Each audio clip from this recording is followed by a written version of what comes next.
Good evening, members of Spiritual Encrypted Encounters here on YouTube.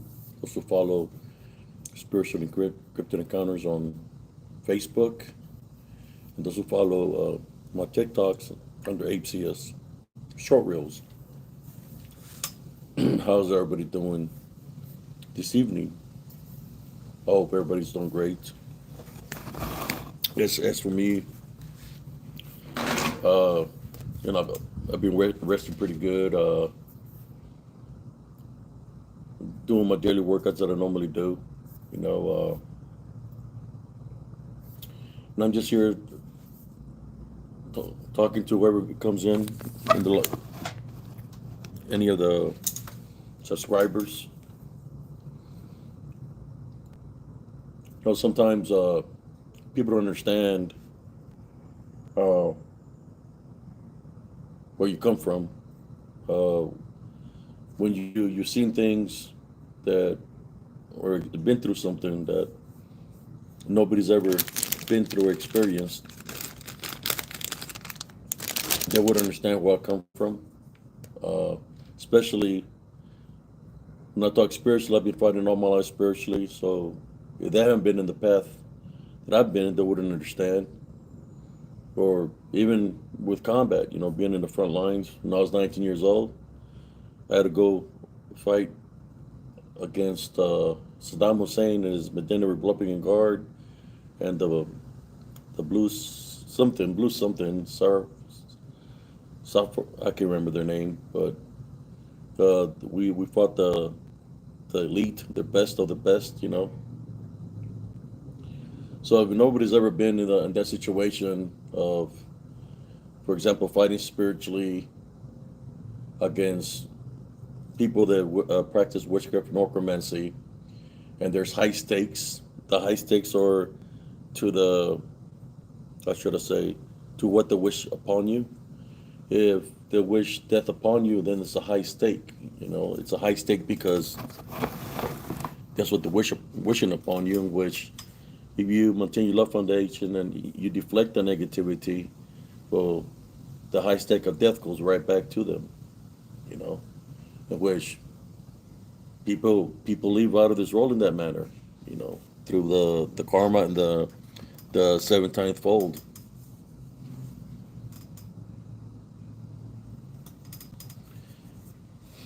And then, of course, people that never been in the front lines, uh, that never served a country, they would understand how hard we train. We train to be everything to be first in nature. We train very hard, and the reason we train hard because it's about our lives. So when you try to train to be the best that you can be because that's what's going to take to survive a combat environment. And when you're placed in a situation where, either you fight, and normally fighting is not just fighting and that's it. No, it's a matter of life or death in a combat environment in which, you got to do what you got to do to survive. If it's using the weapons that you're trained to use to fight, or if it becomes hand-to-hand combat, you got to train yourself to not to, how should I say, hold back on what you got to do because every second counts. So, in saying that, you just got to react to the threat, to the situation, and do what you got to do. And either you're going to do something or something going to happen to you. Either or, right? So you got to react to the threat accordingly.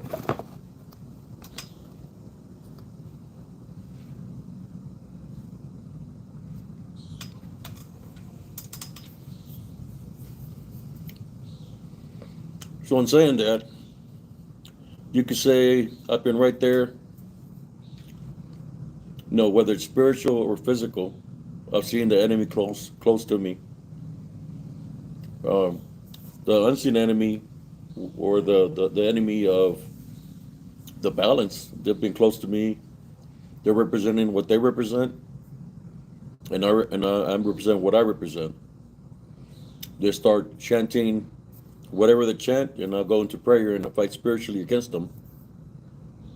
Like I said before, it goes to what they're trying to do, what they're trying to do when they come at you in a spiritual way. I fight them spiritually through Jesus Christ and overcome them. I've seen people come and go through all my life in that manner, where whatever they're trying to wish bad upon me, it goes right back to them. So I've overcome the enemy numerous times throughout my life, since I was a kid, all the way up to now. Uh, Physical wise, uh, I trained myself to be a weapon even before I joined the military. I did some boxing, martial arts. I would train in the darkness because I was getting myself ready to join the military, you know. So I was already, I was always, I was already in good shape, in good physical condition because I was running like 20 miles a day. So I was focused, when I went to basic, I was ready.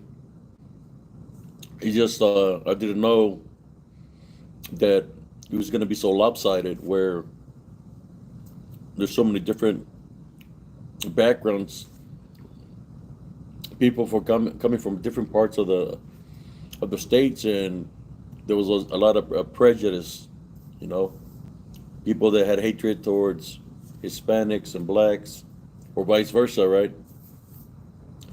And those are the people that ones that put us in the camouflage in the videos. We're supposed to be all a family, but that wasn't the case because people still honored what they were taught by the parents. I knew guys that were skinheads, where they would bald their heads, their boots, they'll put on the white laces. Then till they ordered, when I was in Germany, that's what they would do. They told them they couldn't do that. They told them they couldn't cut their hair like that, uh, completely bald. And they said that if they ever got caught with white laces in the boots, they were going to get disciplined. But I would see a lot of that in the military. I've seen people in basic training get beat up. Uh, they would do soap parties on them because they would mess up during the day, and the drill sergeants would smoke us. So people would hurt people, because they were making it hard for everybody else, But we're supposed to work together as a team, as a unit, right? But that's the way it was in basic training, you know. Every background has their own prejudicism, and it's within their bloodline because that's what they were taught. So if grandpa taught them something like that, then they continue to be that way. I remember I had I already was going on the bus. The bus was going to take us to the airport because I was going to Germany, and the bus was full. There was an empty seat. I remember there was a soldier there, this American soldier, white American soldier, and I asked him if I could jump over and to sit, and he said no. He said, "This is my seat." He's like, "What do you mean it's your seat? It's an empty seat." And he says, "I don't like your kind." I said, "Wait a moment. We're in the same uniform, I just finished basic like you did. We're military soldiers." So that's not what I got taught where I come from. So I just looked at him. I jumped right over him and sat right beside him. And he's looking at me real pissed off. I'm waiting for him to do something, so I can handle business with him to to get that racism out of him, right? You know what he did? He stood up, and he stood up in the bus. I had the seat to myself, and he stood up on the bus because he didn't want to sit down by me. Now those are the kind of people that learn the hard way, you know. People that are racist, and racist doesn't have to do with just with color, It's just people that they learn the hard way. And it's the hard way that they learn is because in a sensible way. When they treat people like crap, they get done dirty.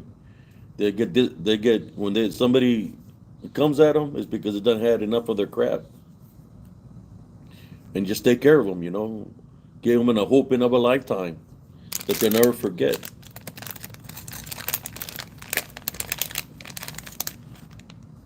I don't, cause I see that a lot. I seen that a lot in basic training. People throwing different gang signs. They said there were Crips, there were Bloods, Latin Kings. Uh, they were representing their gangs and shit like that. So I had to beat up a lot of people in basic training because I never represented nothing. I just represented myself. So what am I supposed to do? People coming at me, getting in my face, telling me what to represent, throwing gang signs and shit. To me, it was like this. It's like, well, shit, your homies ain't here. I'm gonna be honest. I'm talking about when I was younger. I whoop that ass and show them that no matter what kind of gang size they were, who they said how many strong they are, when they're by themselves, they're really nobodies, right? Uh, People come at me in numbers, 2, 3, 4. I fight all of them. I don't care. Oh, but I was just letting them know that that wasn't as bad as they think that was, right? That whatever they represent, wherever they represent in the streets, and right there where we're at, we're going through the same deal through basic training. That I had to show them that I was going to take their crap, right? I fought a guy that was from Kentucky. Name was Kluntz. He was like the #1 wrestler in the state of Kentucky, and he was always talking smack to me, saying they was gonna beat me and all this stuff. Till one day, I said, okay, let's do it. I put him to sleep. He didn't beat nothing. I put him to sleep. I put him to sleep that other people came, got me off of him, and then they came at me that they wanted to fight me too. So I had to put to sleep 2 people in one day, like within a matter of a time frame. What kind of honor is that, right? You beat the person that challenged you, and then you know you did what you had to do, and then they see you that you just finished the fight, and they want to fight you. Somebody else wants to come and fight you, and then I beat him too. Those are people without honor. I'll have more respect to people that will come at me like a man, instead of somebody coming at me cowardly.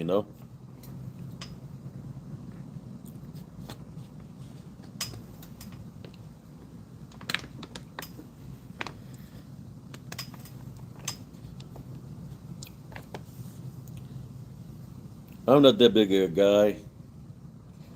All the people that will see me, they will see me like a skinny guy. When I was younger, because I would run a lot, I was weighing like 150, 155. So they don't see me that big, and they're like, oh, we can handle this guy. They found out the hard way. They found out that just because I look a certain weight, didn't think they thought that they had the best of me, but they found out real quick that I was like TNT. I was like dynamite, man. And I already had, like, when I was in basic, I was already older than most of those guys over there. Some were 17. I was already 19 years old when I went to basic training. 18 and turned 19 in basic. So those people, they didn't know what I was about. They didn't know what kind of life I lived. What I've been through my life. So it's like I was already living by myself for a while, since I was 15 years old.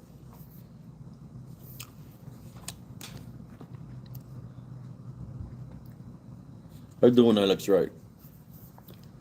So basically, what I'm saying is, I've had a lot of challenges. I'm talking about where there's a challenge, that means there's going to be a fight.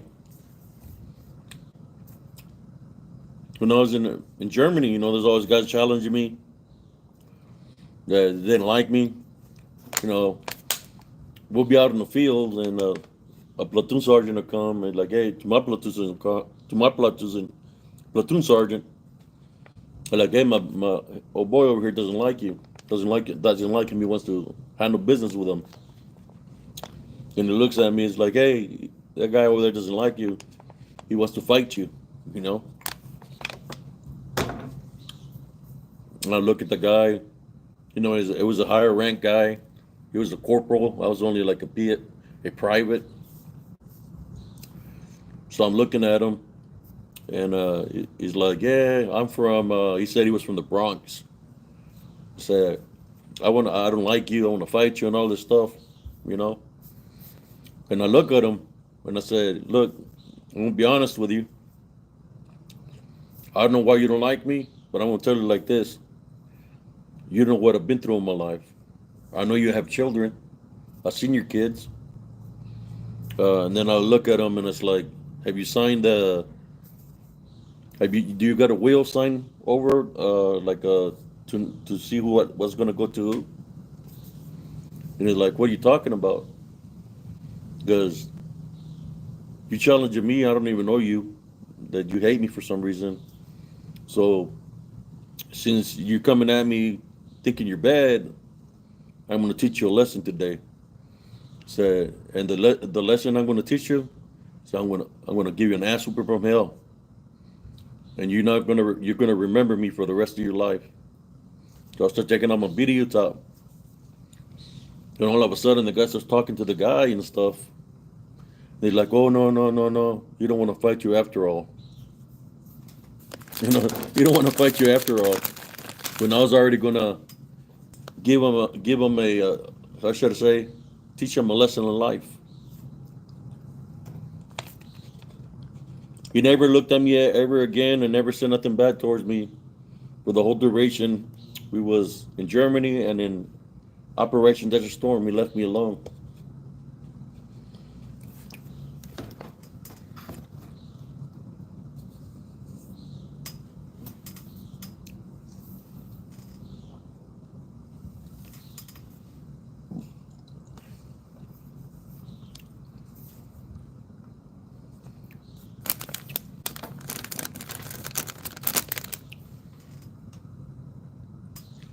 No, cuz I haven't received no phone call.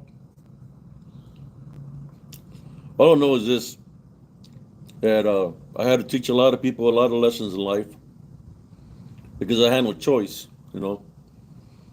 When somebody comes with bad intent towards you, you got to do what you got to do at that time. And I've done that numerous times throughout my life.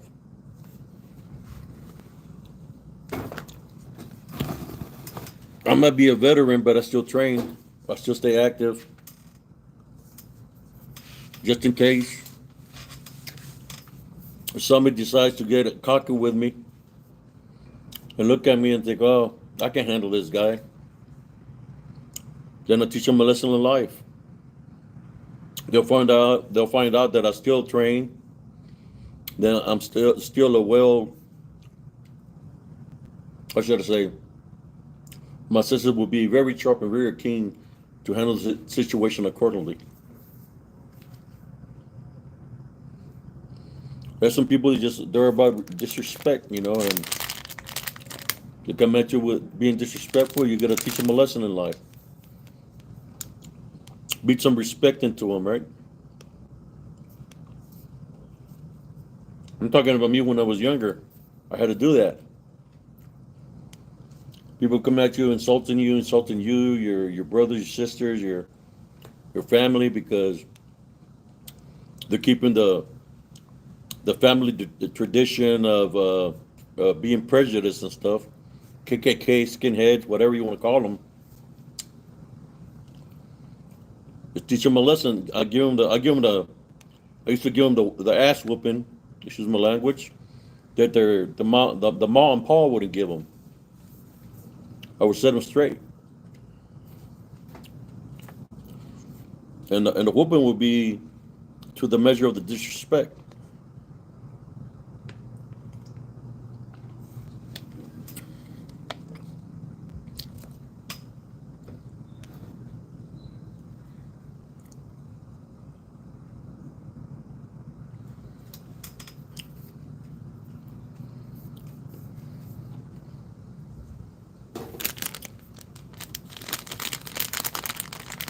Yes, sir, I got in a lot of fights. I was 40-0 in Germany, but dingo fights. It was 40-0 against African American, and I fought all weight sizes. I was at 155. I fought all weight sizes above me, over 200 pounds, close to 300, and I went 40-0. People were throwing their gang signs, where they represent. Some were Blood, some were Crips. Didn't matter to me. I just took care of business. But the sad thing about that, when you defeat so many opponents in that manner, that you figure they're going to leave you alone. But no, is that they don't want to accept defeat, that another nationality defeated them. So they always try to find a replacement to come in and try to fight you, because they want somebody to defeat you.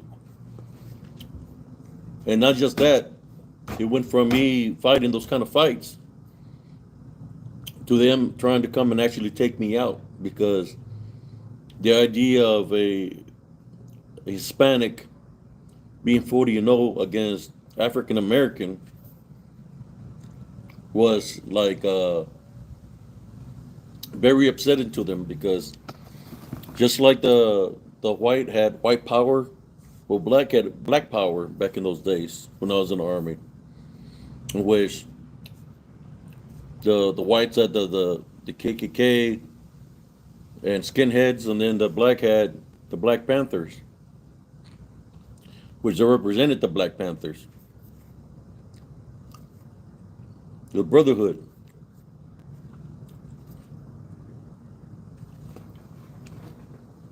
And I just represent me, and of course, I will play Jesus Christ first, even then.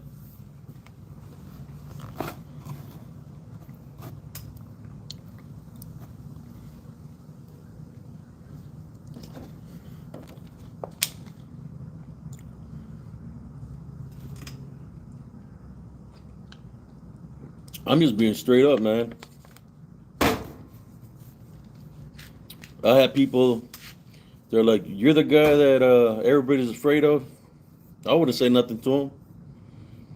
But then they would find out the hard way.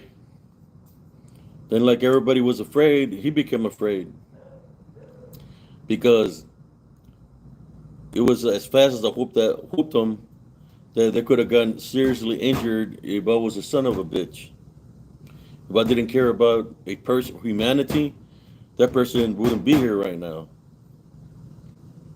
But since I was in the military, I just taught people a lesson. They would even thank me.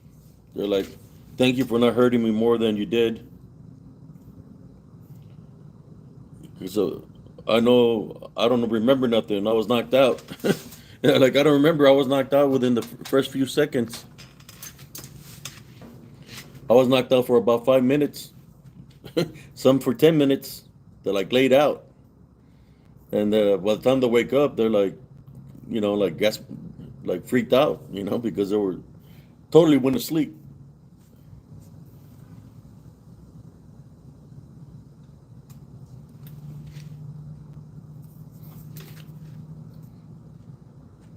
Back in those days, they had those VHS. There was no technology then, They had the freaking VHS recording from the freaking billets. The German billets were 4 floors, and the people recording the fights from up there, So, and it was at nighttime, so there was some kind of VHS that somebody recorded those fights that I was in, it probably would be grainy because it was from like in the 89 when I got in all those fights. It'll be on a VHS. Let's put it that way. But me, I stay humble. Every fight, after every fight, I never thought I was better than anybody else because, there's always somebody better, right? So I just remain humble and just don't think about it, But when I got placed in a situation I needed to fight, I just handle business, no problem. Mano a mano, fist fights. Fist fights. See, I knew martial arts, right? So I know the first fight, I kicked the dude, and I got him off balance, and I freaking knocked him down with one blow. And then they're like, "Hey, you can't fight like this. It's only fist fights." So I knew how to box. I knew martial arts. I knew how to, throw him a fist. So, all right. And I would train also. So it's like there was no problem.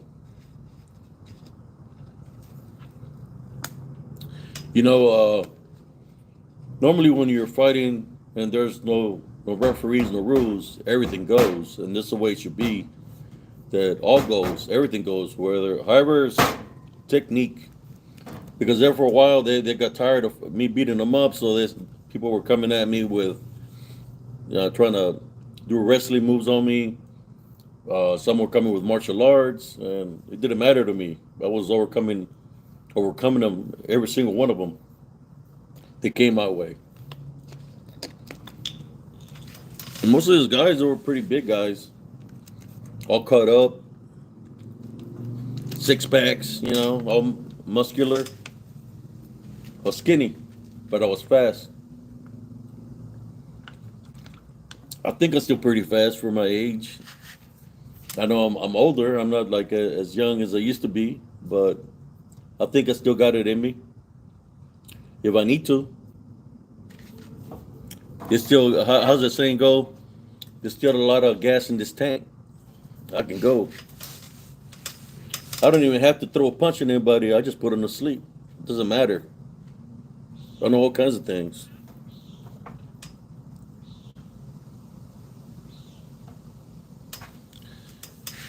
I hit somebody one time and he was knocked out in 2 seconds, with one blow. 2 seconds. 2-second KO. 2 seconds. Knocked him out. Well, you know the deal.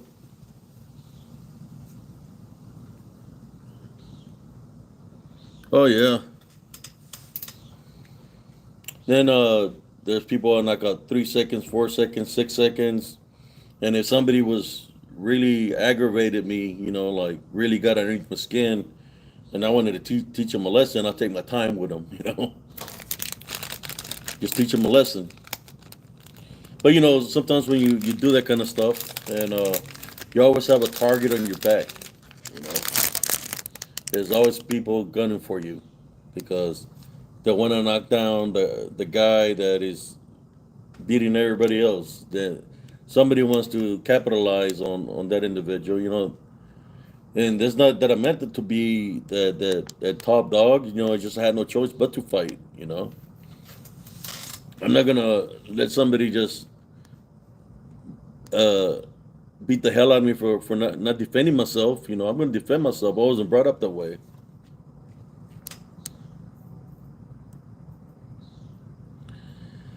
And of course, I'm not perfect. I've done some things in my life that it's only between me and God. That's all I can tell you. It's only between me and Jesus Christ.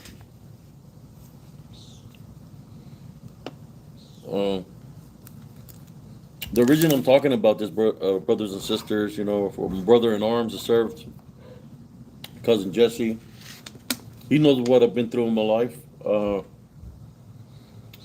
Sometimes there's people that don't know who you are. They see me here, right? They're like, "Oh, this guy just talks about maintaining the Love Foundation. He just talks about Jesus Christ." And to them, they're like, "Oh, that's an easy target. That's somebody soft." No, man. The Love Foundation is very strong, and through the Love Foundation, everything I just spoke of, I overcame the enemy with the Love Foundation. Every single one of them was through a Love Foundation, with no hatred, no anger, just the Love Foundation overcame the enemy, and which is many.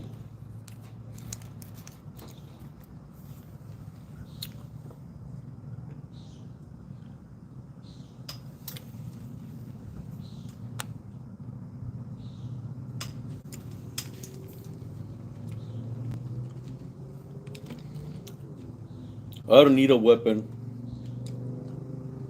even though I'm an expert with the weapons. It's just some people are nowadays they don't want to fight you fair and square. They're cowards. Yeah, they're not about uh, a manhood. But people like that pull out a weapon for a fight, those people right there, if that were to happen, I would have no mercy on them. If they pull a weapon out on me, by the time they're pulling out the weapon, I'm already going to have them. That's all I can say. And I won't have no mercy on them, just for coming at me in a cowardly way. Straight up, just for being a coward, I'll have no mercy on them. I'll beat the crap out of them and take their weapon and keep it for myself.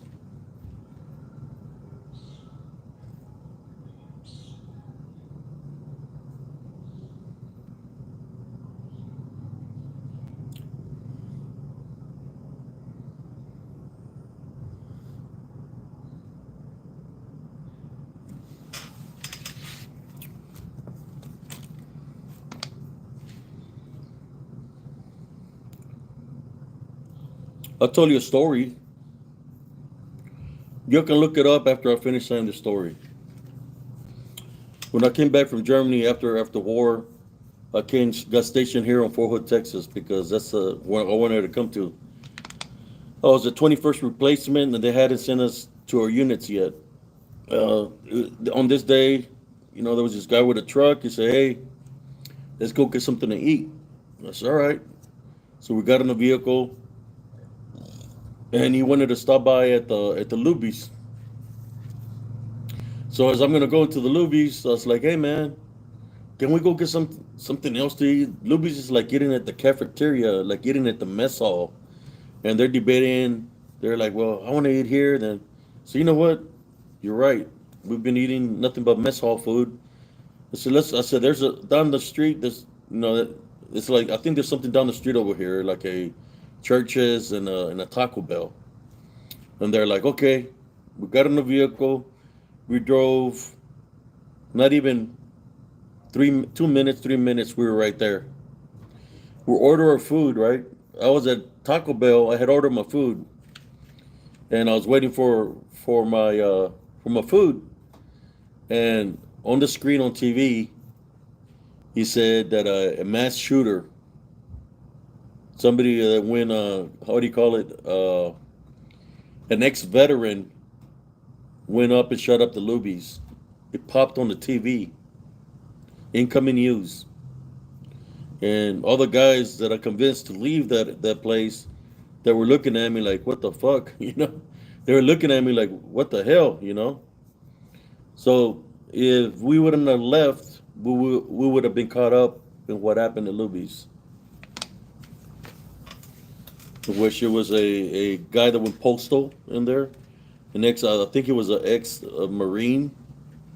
He went postal and went in there, crashed his vehicle into the Luby's, and shot up a lot of people. Uh, if I would have been there, uh, I would have reacted to the situation. I don't know what would have happened, but would have reacted to the situation automatically. But it wasn't meant for me to be there, And sometimes when that's how the Heavenly Father works, gets you out of certain situations.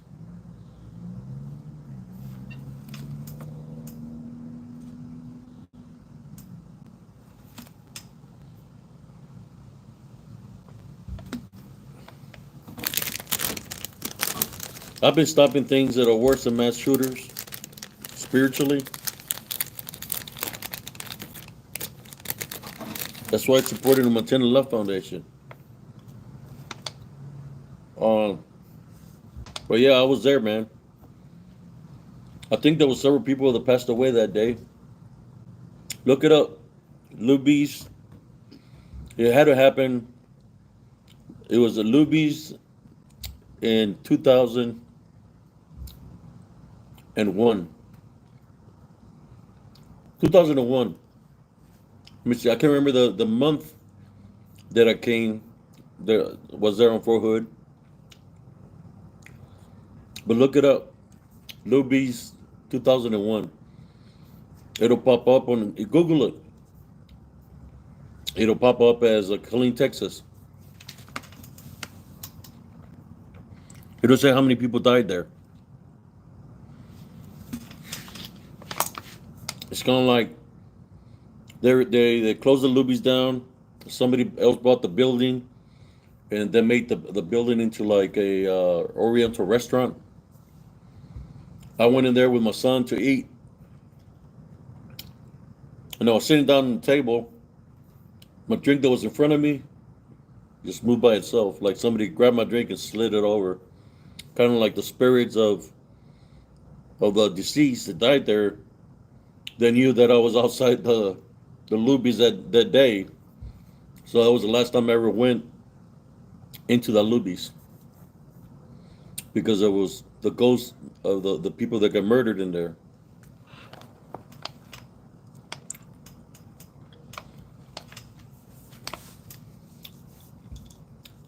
Back then, you couldn't take no weapons into no buildings or anything like that, like it is now.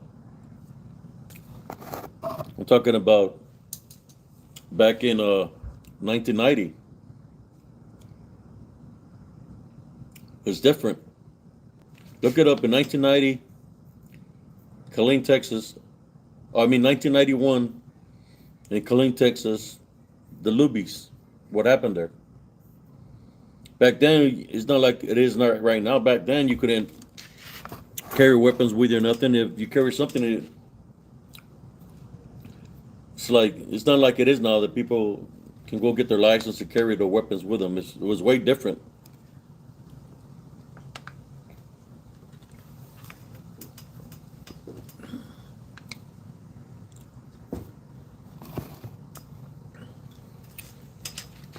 And I don't need to be armed to stop something. I've handled a lot of situations and stopped many things from happening without a weapon.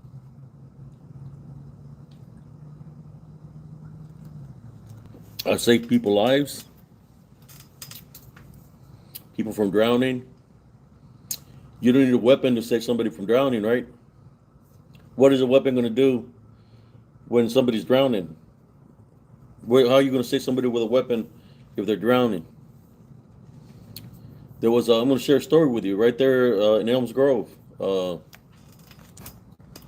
water had rose because it was raining raining a lot. The water rose from the creek, right? And the water was like real high. It had covered up a lot of the mobile homes that were further down, and the cars were covered up in water. But when the water started residing, I guess there was this car that was in the water. And you can see the taillights sticking up. And I told my nephew, hey, go check it out to see, if somebody's in the vehicle. I said, it looks like the lights are on, but maybe the alarm is just going off or it went off. So my nephew goes over there, and next thing you know, hey, somebody's trapped in there, So we go over there. This guy is underwater. He's like, a little bit of his nose is barely getting air, and he's trying to break. He was a big man. Probably weighed like 400 pounds. He was trapped in a Mustang. He's trying to break the glass with his arm, but he can't because he's underwater, you know. So he's crying. You ever seen a big man, old man cry? He was crying. He was crying because he thought he was going to die. You know, you could say he was in a situation that he could go underwater anytime. So I went in front of the vehicle so the vehicle wouldn't be going further into the towards near the creek. And I got my brother-in-law, and my nephews are in the back, and I told them what we're gonna do is we're gonna lift it, and we're gonna use the tires as floating devices, and we're just gonna inch up our way up the hill. That's what we did. We lifted them up. We're inching little bit at a time, you know. Even though it's muddy, water's high, we're inching them, and the guys, I just tell them calm down. Everything's gonna be okay. Everything's gonna be all right, you know. So as we're moving inch by inch, you know, and we're actually able to move, you know, with them. Uh, there's the police are up in the hill, and the fire trucks are up there. They have those rubber tubes, you know, like little boats, and they're seeing us with the car, moving the car, and they're commanding us with the speakers. You know, they're telling us to leave the car alone, or else we're going to go to jail and all this stuff. But they wasn't doing their job. You know, they're supposed to be first responders, right? They're stayed up the hill. They were like, you should come and help us. It's like they're like, leave that car alone, or I'm going to arrest y'all. Blah blah blah. And I was like, ignore them. They're not coming down. They ain't going to come over here arrest anybody in the water. So we're carrying the car, the little Mustang. It's a Mustang, you know, inch by inch, till we finally get it on the road, and we keep on going till we get it to a higher point, and we drop the Mustang. And they're like, leave the car, or we're gonna arrest you. Open the door, freaking water comes out, and the man's coming out crying, man. He's crying because he's seen death. You know, he's gonna die. He's fucking crying. A grown man. He was a veteran. He was in Vietnam, crying. And he was pissed. He was crying, but he was pissed, and he was just in shock. And then I looked at the police. So we just saved a man's life. And I said, "Fuck you." Whoever was telling me you gonna do this, fuck you. I went like that. Fuck y'all. I said, "Y'all need to." He said, "You need to get the f out of here, worthless mother." You know, I was cussing at him. But we saved a man's life from drowning, man. That's what I say. You know, you don't need no weapon. You don't. Not all weapons are not required all the time, especially in situations like that. The man was pissed off because he had called one of the managers from the park that he was trapped in the car. That dude never came for him. He left him hanging. So he really wanted to mess up that guy because he never came to help him. And right after that, he packed his stuff and moved the hell out of there. It's like he moved to Houston, where his daughter is. But flooding is pretty bad over there too, you know. But he just said thank you, you know, thank you for saving his life.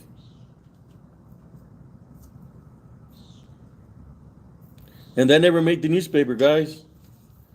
That never made the newspaper because if the news people would have talked to me, I would have told them that they have some worthless piece of crap firemen and policemen.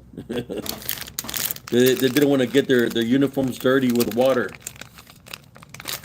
And why are they even doing a job like that, right? As a policeman or a fireman, they're not going to place their lives on the line like that. You know what they told me? They told me we don't get paid enough to place our lines on the life like that. And I was going to tell him, well, you know what? I know what you mean, but I wasn't getting paid a lot of money when I went to go fight for my country either.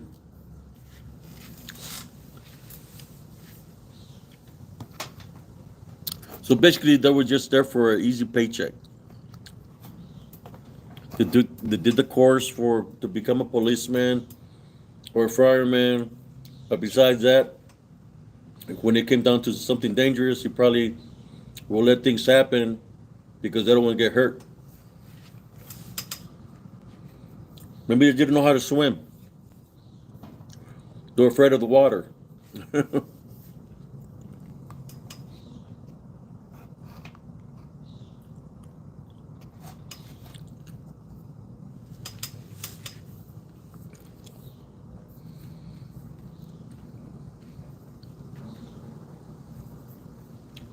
For those people that carry weapons with them all the time, they think the weapon is their friend. I handled a lot of weapons when I was in the army, and I knew how to use them. You know, I kept my weapon clean. We'd always go to the range. We always make sure, you know, I was an expert in the weapons I operated. 50 cal, 240, M16, 9 mil, whatever they got me to shoot, even a bazooka, grenade launcher, grenades. I know how to do all that.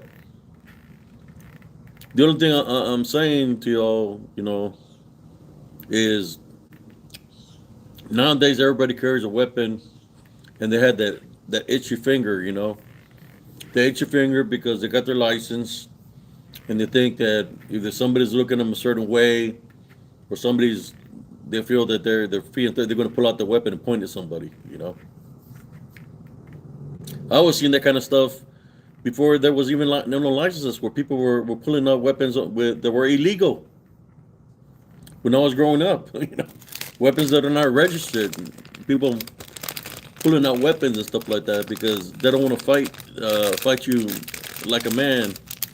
So they pull out a weapon. They be shooting at you because they think a weapon is something macho. You know, the Wild Wild West. But what people don't understand is this: if you pull out a weapon to somebody, you better use it, because they can always find you when you least expect it, when you don't have your weapon beside you. That's all I can say. I had this guy was a cop, and there was one day I was with my nephew, my niece in my truck, and he was waving me down, and we stopped beside each other. And he said to me, "Guess what? I'm pointing at you." That's what he told me. I said, "Wait till my nephew and niece gets out the vehicle.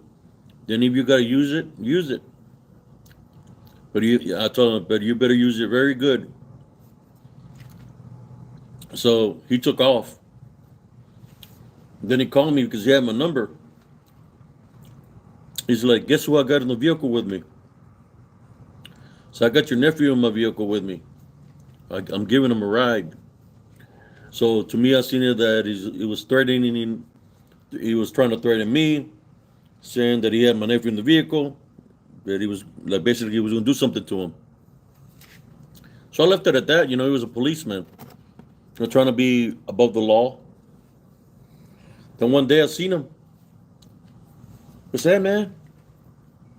He wasn't in his vehicle. He was by the mailbox. "Can I talk to you over here at the park?" He came to me, "Hey, what's going on?" So you remember the time that you said you were pointing something at me? When you called me, you said that you had my nephew. No, when you said something pointing at me, and my nieces and nephews were, my niece and my little nephew were in the vehicle with me. So let's do something. I told him. I said, "It's just me and you here in the park. I want you to give me a demonstration. I told him because I know you're paramilitary like I am, and you're a policeman. I want to see what you're about. I want to see what you got.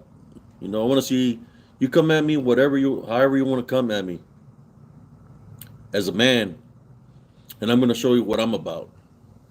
You know, and I was going to whoop his ass. Excuse my French, because what he had done.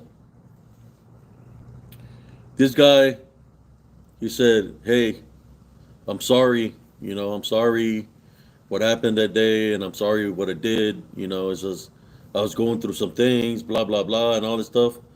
You know, I was ready to handle business with this guy. The reason he said that because he didn't have his weapon with him. Sometimes people think they need a weapon to be a man or that they're going to do something with it. You know, they said if you're going to use it, use it.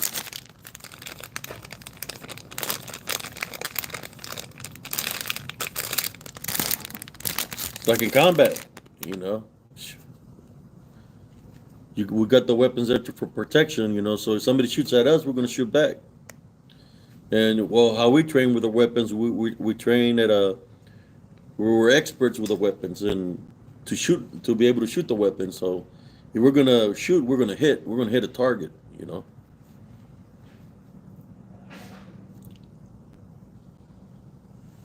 So I'm just talking to y'all about things like this. You know, because I see a lot of that where like people somebody's trying to start something with you, and the next thing you know, they want to bring like two.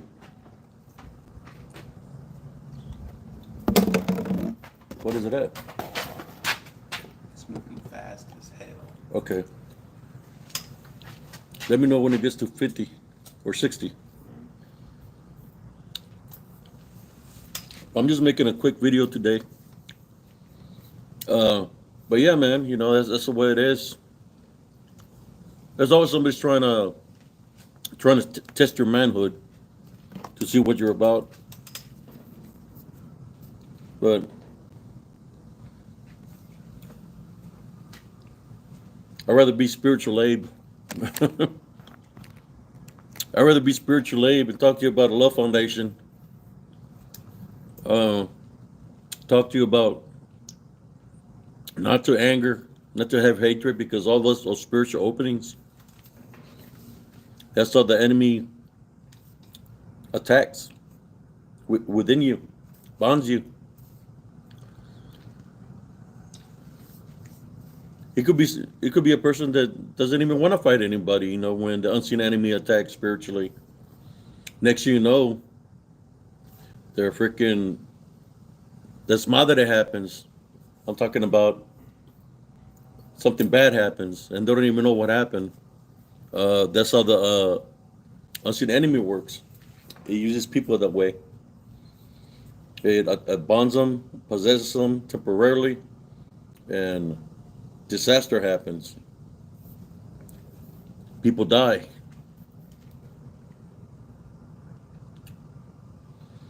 The times that I've been armed was when I was out there in war. Lock and loaded, Recon 1. Every weapon system on the tank was a go. My personal weapon was armed, ready to go too. Recon 1.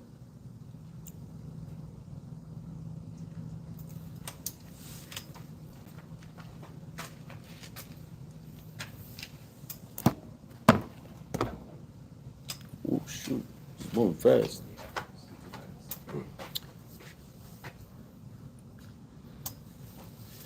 Yeah, and one thing about like with a lot of ammo, you know, ammo runs shoots pretty fast, you know, so you always have backup ammo and stuff like that. Especially in combat, man, you can run out of ammo. The support has to come in and give you ammo to be able to fight. But the battles that we're going through right now is beyond man-made weapons because a weapon cannot shoot the disembodied demonic Nephilim. It's not going to do nothing to him. But what it can do to you, if you have a spiritual opening, it can get into you make you use your own weapon against you. And they'll be like, hey, brother so-and-so. Them two, was it Brother Larry? Brother Larry committed suicide. No, whoever has a weapon. Brother Larry committed suicide.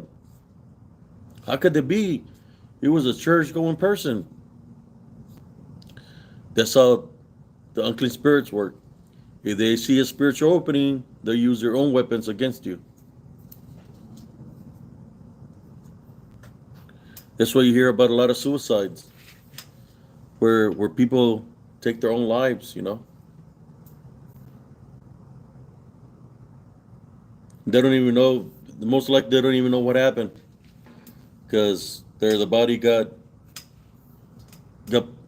bonded, possessed, and that's it. They're gone. There's just a thought for the people that carry weapons with them 24/7,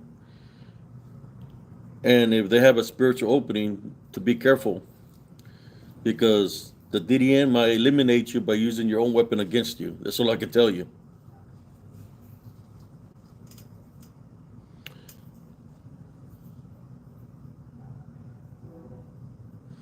No, it's like most of the situations that I've been through, I stay calm and relaxed. I don't get mad. I just take care of the situation accordingly, you know, to the threat. With the Love Foundation, I don't get mad. Mad is just a spiritual opening, and being mad, it gets you drain your energy. Being mad, especially you come at somebody throwing wild punches, you can get tired real easily.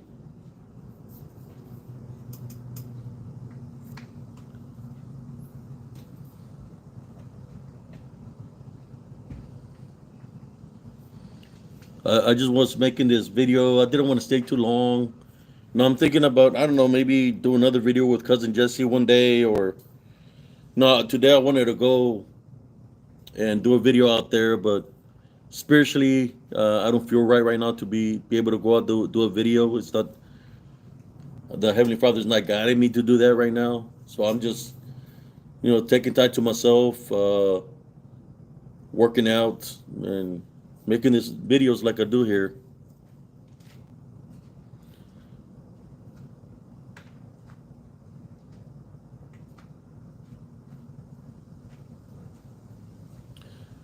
But you know, I'm just sharing what I've witnessed in my life. You know, I've seen accidents happen too in the military where people lost their lives.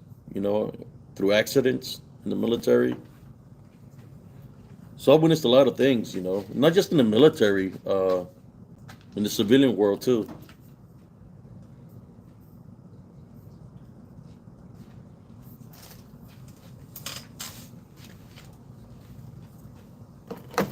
I just wanted to talk about something a little bit different. You know, so as I was going through all these things, you know, through the battles, through whatever was coming at me in a threatful manner, I maintained my Love Foundation. I did not anger, because I knew that so long until my Love Foundation, I was going to overcome the enemy, no matter how mad they were or how big they were. That through Jesus Christ, I was going to overcome the enemy, in which I did through Jesus Christ. Every person that came up against me, I overcame them through Jesus Christ. But in saying that, you know, the spiritual battle is very real. That it's important for us to maintain the Love Foundation and place Jesus Christ first daily. It's very important, because you never know when you're going to get tested out spiritually.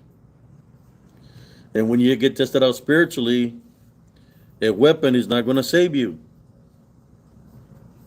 When you test it out spiritually, anything man-made is not going to be able to help you. What's going to be able to help you if you have a relationship with Jesus Christ, and only through Jesus Christ you will overcome the unseen enemy. Trust me, what I'm telling y'all right now.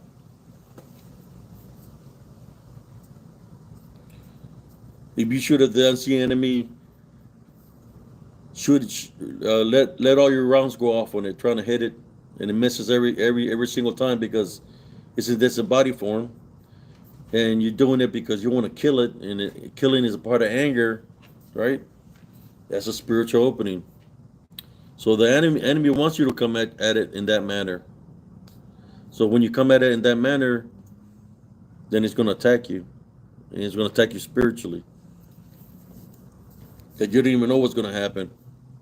You're not going to remember nothing. It's going to drain your energy. It might drag you around or make you jump off a cliff, jump up a bridge, because you're going to have no control over your body because you left the spiritual opening to anger. The answer to the question of the person that thinks that a weapon is a cure for everything. It's not. I'm telling you. The unseen enemy, if he sees a spiritual opening on you, he can use your own weapon against you. I'm just letting you know.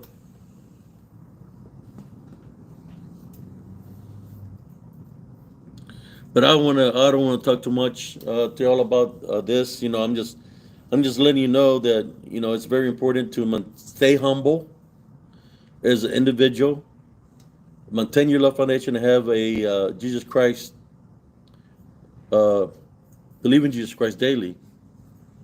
Because if you're about playing games with people, keep on being getting involved with the negativity, well then the negativity in the sense of way already has a stronghold over you. What I'm talking about is the unseen, because it's using you in a negative way. You can act bad like you got a weapon, but a weapon is not going to be able to help you spiritually. I'm just letting you know. A weapon is not going to help you fight the spiritual war. And that's a God-honest truth. You hear when people say they shot a Bigfoot, they shot a dogman, and it was a miss. So we're experts. I had my laser on it with my scope. I shot at it, and it was a miss. I just hit the branches behind it. Because you're not shooting at something that's in the flesh. You were shooting something that was in spirit. So you're going to miss.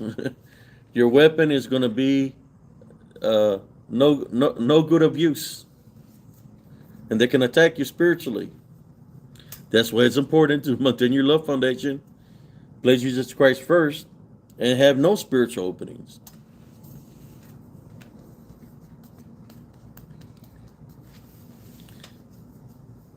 Yeah, I knew people in the military that thought that the weapons was power and all this, they're good to when you go fight a battle or a war, but they can still be dangerous when you least expect it.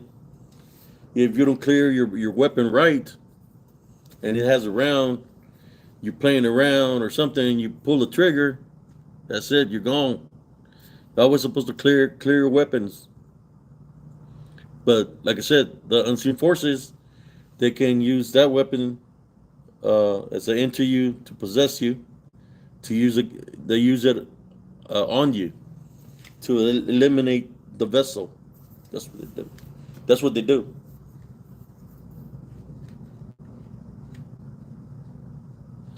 But anyways, I don't want to stay up too late today, guys. I think I'm going to call it an early night. There was just a quick little talk, about how we all can be a weapon in some kind of way without even talking about weapons. It's sometimes you have to be a certain way according to the situation or the threat, right? But even like that, we have to maintain our love foundation, because if not, anything can happen. But in saying that, brothers and sisters, I think I'm going to call it a night. Y'all have a beautiful, blessed evening, and see how I feel tomorrow. Maybe I'll see what topic I'll talk tomorrow. Maybe I don't know. I don't know yet. It's just something I wanted to talk about right now, that I felt that I had to talk about it. But in saying that, maintain your love foundation. Pray to the Heavenly Father. If you feel a certain way, tie, bind, and rebuke it in Jesus Christ's name. But good night, and everybody have a beautiful, blessed evening. Peace out, and thank you for tuning in, guys. Peace.